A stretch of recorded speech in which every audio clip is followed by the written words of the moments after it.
Welcome to Chillin' 101. We hope this video helps. In this video, I will explain how to make whipped cream using whipping cream. First, gather your ingredients. You'll need 1 cup of cold heavy cream, which should have at least 35% milk fat. Also, have 2 tablespoons of powdered sugar and 1/2 teaspoon of vanilla extract ready.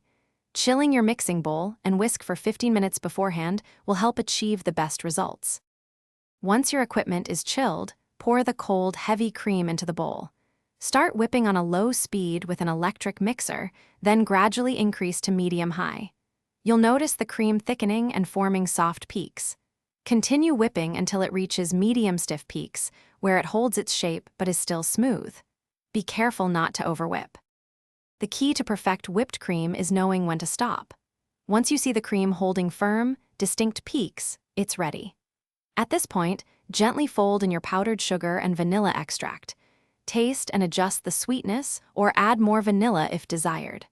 Remember, overwhipping can quickly turn your beautiful cream into grainy butter, so stop as soon as it reaches your desired consistency.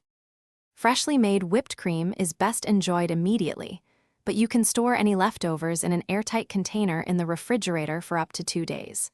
For a more stable whipped cream that holds its shape longer, consider adding 1 teaspoon of cornstarch per cup of heavy cream before whipping. This helps prevent it from weeping. Don't forget to check the description below for a fantastic book that can truly change how you think about money, as well as other great deals we've found for you. Thanks for watching.